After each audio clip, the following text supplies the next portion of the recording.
O dízimo é uma forma de você mostrar sua gratidão pelas bênçãos decorrentes da salvação. É tornar-se participante com Deus na obra da evangelização do mundo. Para um discípulo que crê na palavra, que crê nas promessas de Deus, é um privilégio para ele tirar 10% de toda a renda pessoal e investir nos negócios de Deus aqui na terra. Louvado seja Deus. Eu queria pedir que se sente aí todo mundo agora, em nome de Jesus. Sente ali, pode sentar, o que está faltando aí? Pode ficar olhando para mim, não tira atenção não, porque fique agora é o momento da palavra e olhe só para mim. Eu sei que eu sou um pouquinho feio, mas dá para você me suportar. Tá certo? Louvado seja Deus. Agora é o momento de você olhar só para mim. Glória a Deus, aleluia. Tá bom? Eu sei que eu não sou tão bonitinho não, mas dá para você me aguentar a minha cara neste momento, tá certo? Louvado seja Deus. 10%. Eu quero que você entenda que isso aqui não é uma palavra do pastor, não é de homem, é a palavra de Deus. 10% de toda a renda pessoal e investir nos negócios de Deus aqui na terra. E eu quero nesta noite, em nome de Jesus, falar sobre o dízimo no Antigo Testamento. Louvado seja Deus. Dar ou pagar o dízimo no Antigo Testamento constituía-se em separar 10ª parte do produto da terra, dos rebanhos, para o sustento do santuário de Deus e dos sacerdotes. Lá no Velho Testamento. Amém? Vamos continuar. Aleluia. Eu vou ler aqui algo devagarinho. Vamos começar aqui com Abraão, o nosso pai na fé, como assim a Bíblia nos revela, o patriarca Abraão.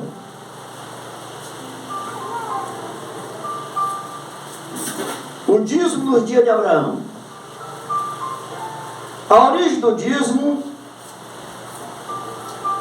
perde-se no tempo, sendo anterior a Moisés e a Abraão. No entanto, a primeira referência bíblica ao fato relaciona-se aos dias desde o patriarca. Veja lá em Gênesis capítulo 14 e verso de número 20. Está escrito que Abraão pagou a Melquisedeque o dízimo de tudo, sendo que neste caso não foi do produto da terra e nem dos rebanhos, e sim do despojo da guerra. Você lendo lá este capítulo, você vai entender. Costume também observado nos tempos antigos, aonde você ainda pode ler lá em Hebreus capítulo 7, verso de número 2. Louvado seja Deus. Ora, quanto ao Novo Testamento, reporta-se o assunto, porque alguns ensinos existem para os dias de hoje, como você terá a oportunidade de verificar mais adiante. Você ainda pode ler Levítico 27, e verso 30, verso 32 e o 34. Você ainda pode ir para Deuteronômios capítulo 12, versos 5 e 6. Se você tem uma caneta, vai anotando. Eu não vou mandar você ler, porque para onde eu quero chegar, se a gente for ler todas estas passagens, eu não consigo chegar onde eu quero nesta noite.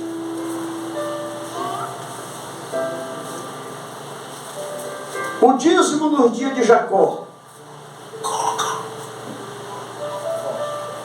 Posteriormente, na progressão da história bíblica, você encontrará o patriarca Jacó seguindo o exemplo de Abraão, só que em outra circunstância, de ser grato a Deus. Se lhe guardasse durante a sua jornada, leia lá em Gênesis 28, 18 ao 22.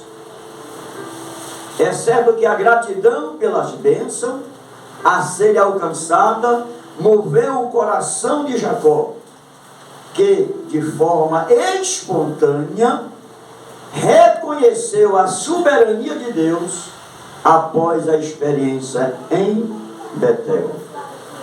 Louvado seja Deus. Aleluia.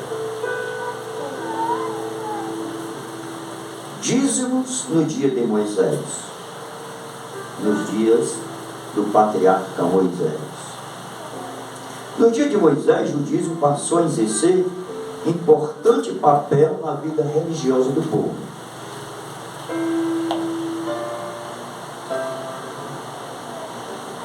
Leia em Deuteronômio capítulo 26, verso 1 ao 15. Desta forma, não só a casa de Deus era suprida, como também mantida a tribo levítica, responsável pelo sacerdócio. Foi a única tribo que não teve terras. Porque a tribo de Levi foi escolhida por Deus como uma tribo sacerdotal. E eles eram alimentados pelos dízimos, porque eles cuidavam do altar, da palavra, dos ensinos, do sacrifício. Deus escolheu eles para uma outra responsabilidade. Louvado seja Deus. Aleluia. Quando o povo se encontrava fraco, escute bem isso aqui, e afastado de Deus, o dízimo era negligenciado. Pagar o dízimo é, portanto, um sinal de avivamento. Isso é a grande verdade. Será que nós estamos avivados?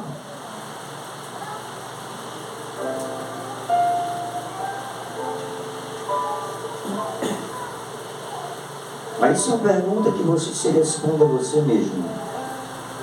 Louvado seja Deus. Glória a Deus. Quando o povo se afastava de Deus, você lê na Bíblia, você vê que eles negligenciavam esta parte do dízimo.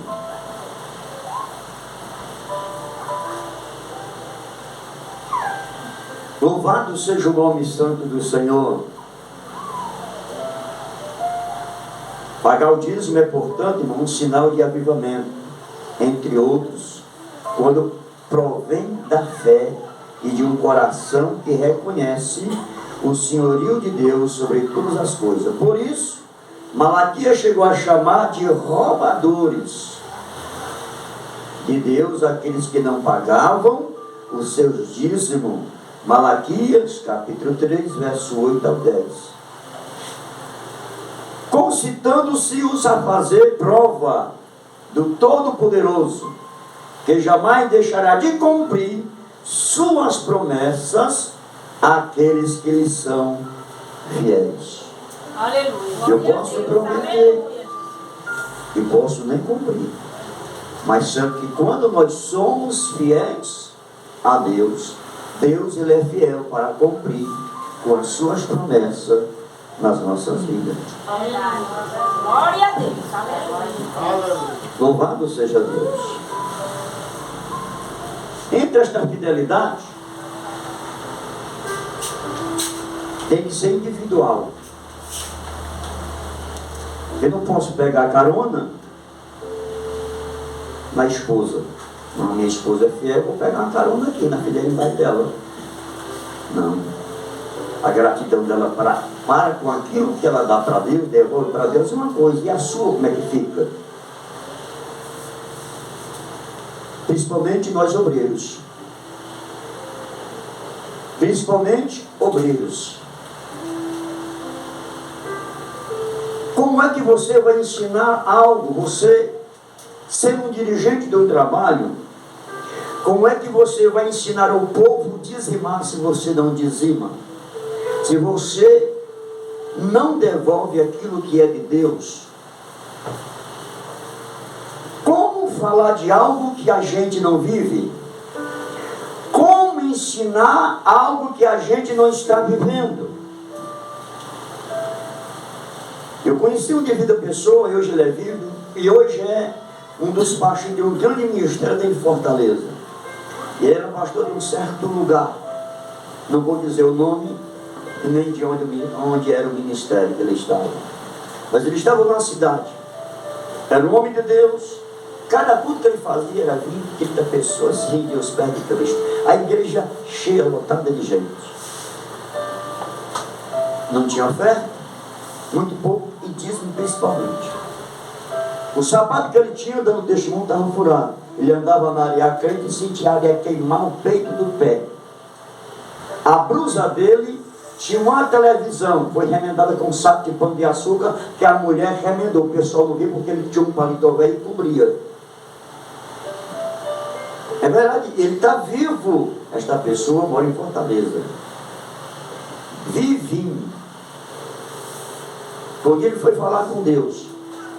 Porque que ele pregava, tudo acontecia, e a vida dele financeira como pastor estava naquela situação. E Deus falou com ele. O que é que estava acontecendo? Ele era infiel a Deus nesta parte. E naquela madrugada ele fez uma aliança com Deus.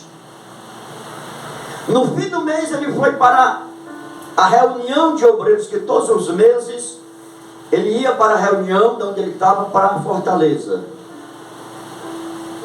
Quando ele fez um prestamento de conta, chegou um irmão para ele e disse: pastor, pode dizer o nome do homem, mas não vou dizer.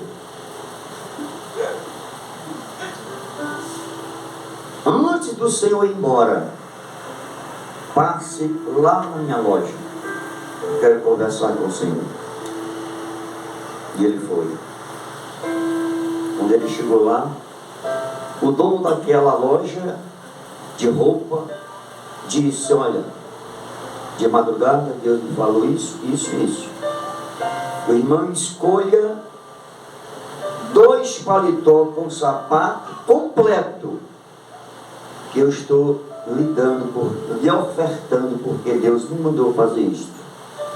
E ele disse, irmão, que a partir daquele dia nunca mais lhe faltou sapato e nem paletó novo na sua vida. Desde o dia em que ele se dispôs a obedecer e usar de fidelidade para com Deus nesta área. É só para quem acredita na palavra de Deus. Muitas vezes nós falamos de fé, simplesmente falamos, mas a fé, ela não opera em nós. Falamos da fé, mas a fé, ela, em algumas áreas da nossa vida, ela não funciona, porque a gente não acredita naquilo que a Bíblia diz. E tem pessoas que ficam zangadas com isso. Não, pastor, Deus, Ele me entende, pastor. Deus entende que a gente é assim. Deus entende. E assim, ó, mão fechada. Louvado seja o nome santo do Senhor. Deus entende que a gente está sendo infiel. E a gente precisa entender que Deus não vai mudar a palavra dele por este argumento que a gente tem. Deus me entende, pastor.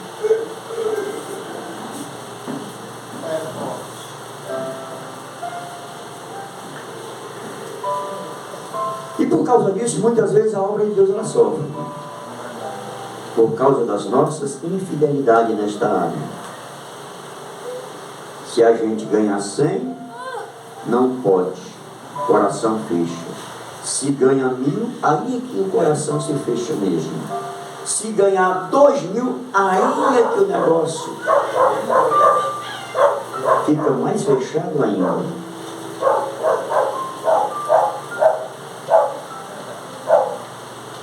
Vamos adiante.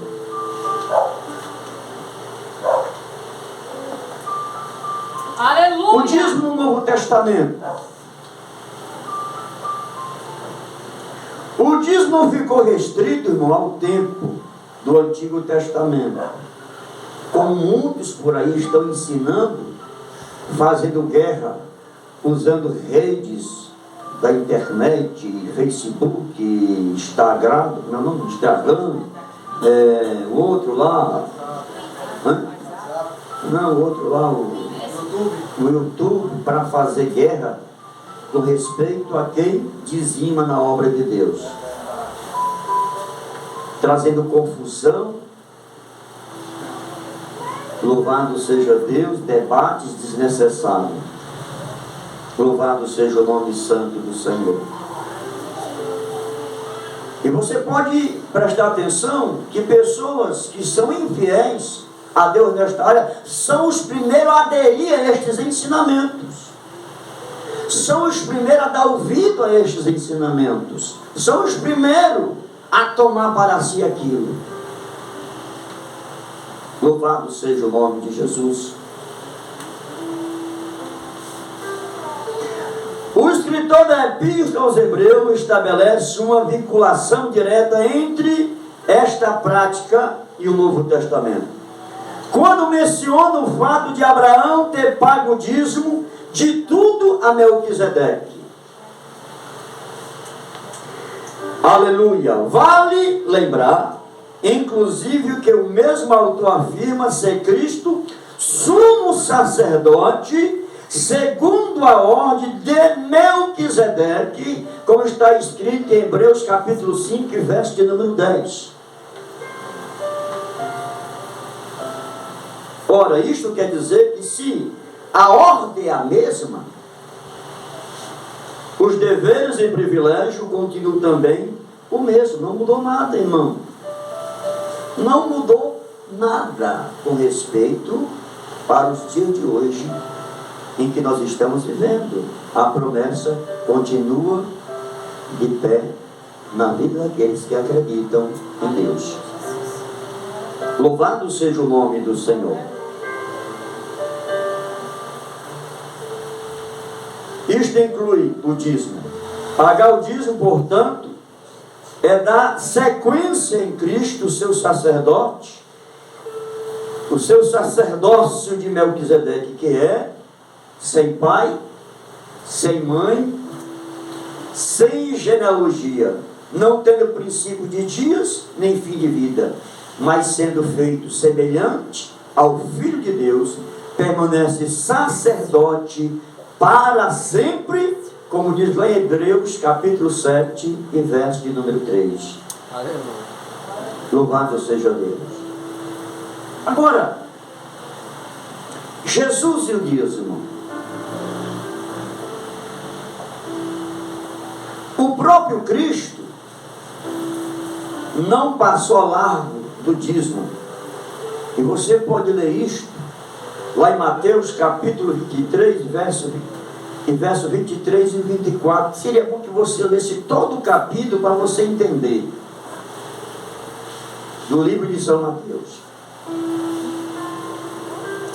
Aqui você descobriu que, entre outras coisas, que a prática do dízimo, entre os contemporâneos de Jesus, tornou-se legalista,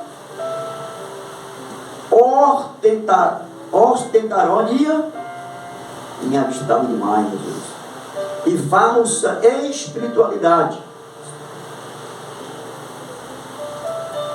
Misericórdia. Os escribas e fariseus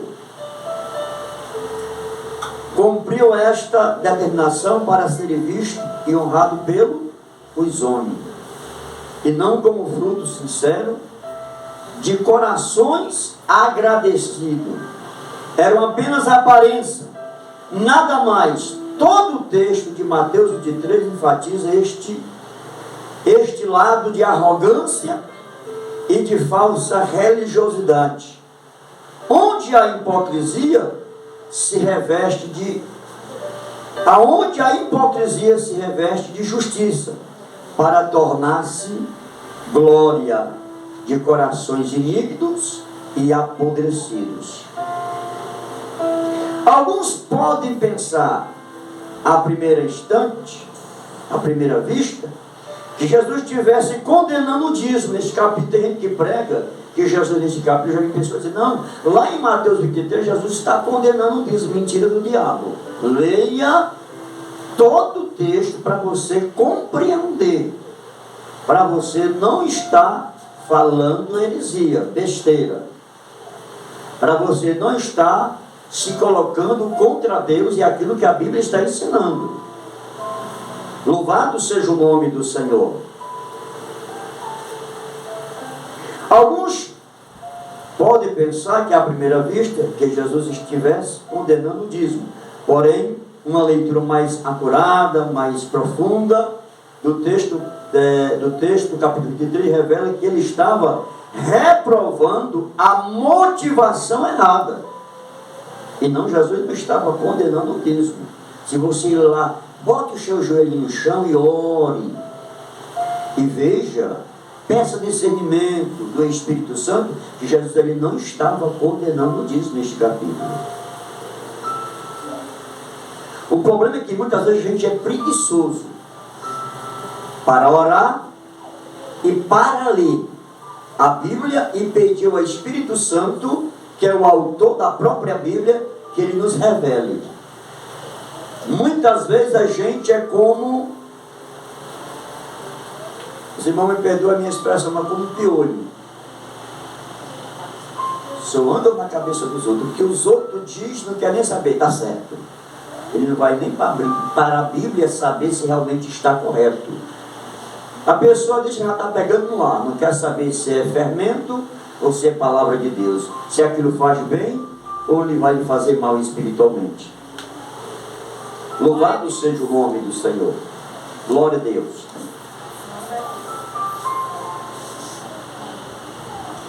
Aleluia.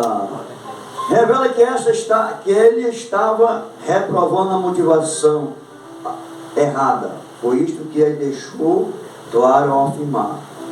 Pois que dizimai a hortelã, o endro, o cominho, e desprezai o mais importante da lei. Qual era? O juízo, a misericórdia e a fé. Ou seja, uma coisa não pode existir sem a outra.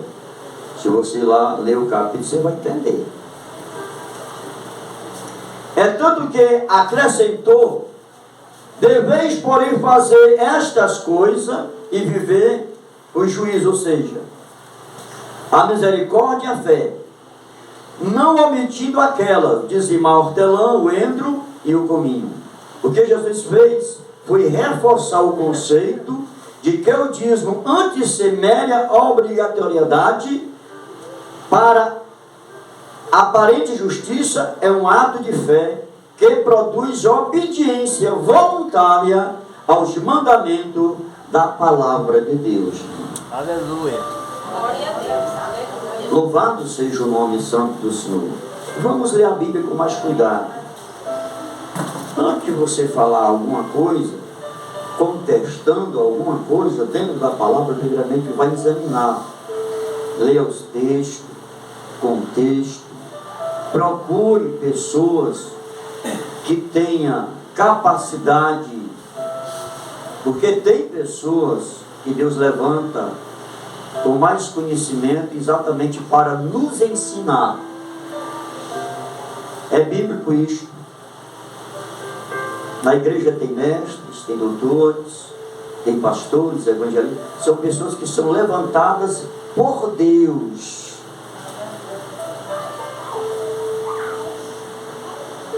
E às vezes tem pessoas que não querem respeitar isto. Louvado. Pessoas que às vezes querem levar tudo nos feios. Eu sei de tudo. Igual aquela música do Raul Seixas, eu nasci há 100 anos atrás. Acho que sabe tudo, conhece tudo e não sabe de nada. Aleluia, Jesus. Eu estou com 53 anos e cada dia eu vou aprendendo com a palavra de Deus. Todo dia eu aprendo. Eu aprendo até com a criança, porque Deus usa quem Ele quer. E aqueles que são discípulos de Jesus têm a humildade, porque ele aprende com Jesus a ser manso e humilde de coração. Louvado seja Deus. O dízimo nas epístolas. Ainda que a palavra dízimo não apareça nos ensinos de Paulo, do apóstolo, está explícita em todas as vezes que ele admoesta sobre a contribuição. Veja lá em 1 Coríntios capítulo 16 e verso de número 2. Duas coisas ele aparece nesse texto.